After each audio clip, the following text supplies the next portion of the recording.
একসময় যে নদীর স্রোত কিশোরগঞ্জ শহরের রূপ বাড়িয়ে দিত, সেই নরসুন্দা আজ কেবলই স্মৃতির পাতায়। শহরের বুক চিরে বয়ে যাওয়া এই নদীটি এখন পরিণত হয়েছে এক বিশাল ভাগাড়ে।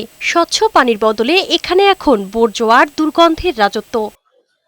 2014 সালে 110 কোটি টাকা ব্যয়ে নরসুন্দা নদীর সৌন্দর্যবর্ধন প্রকল্প হাতে নেওয়া হয়। জেলা প্রশাসনের তত্ত্বাবধানে স্থানীয় সরকার প্রকৌশল বিভাগ ও কিশোরগঞ্জ পৌরসভা যৌথভাবে প্রকল্পটি বাস্তবায়ন করে। তবে 2016 সালে প্রকল্পের কাজ শেষ হলেও কাজের মান ও অর্থলুট নিয়ে ছিল নানা অভিযোগ। নদীর দুই পারেই মহাসমারোহে চলছে অবৈধ দখল, দেদারসে ফেলা হচ্ছে গৃহস্থালী ও বাণিজ্যিক বর্জ্য। স্থানীয়দের অভিযোগ, প্রশাসনের নজরদারির অভাব আর এক শ্রেণীর মানুষের অসচেতনতায় নদীটি আজ বিলীন হওয়ার পথে।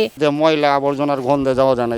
শহর থেকে কোনো ব্যবস্থা নেয়নি এবং থানা থেকে কোনো ব্যবস্থা নেই। সার্বক্ষণিক একটা তদারকি, সেই তদারকিটা যদি হতো তাহলে মনে হয় ভালো হতো। প্রশাসন যেন জরুরি ভিত্তিতে সংস্কার করে। নদীপাড়ের অধিকাংশ সড়কবাতি অচল, তাই এই রাস্তা এখন হয়ে উঠেছে ছিনতাইকারীদের আশ্রয়স্থল। বিভিন্ন এলাকা থেকে ছিনতাইয়ের প্রস্তুতিকালে আসামি দৃঢ় করেছি।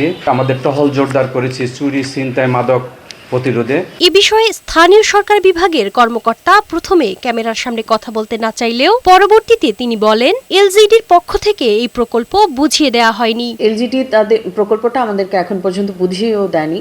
বুঝিয়ে দিলে হয়তো আমরা এটা পুনর্নির্মাণ বা পুনঃসংস্কারের বিষয়ে কাজ করতে পারতাম। যেহেতু তারা আমাদেরকে বুঝিয়ে দেয়নি এবং প্রকল্পটা আমাদের না, সেই জন্য আমরা সংস্কার কাজেও যেতে পারছি না।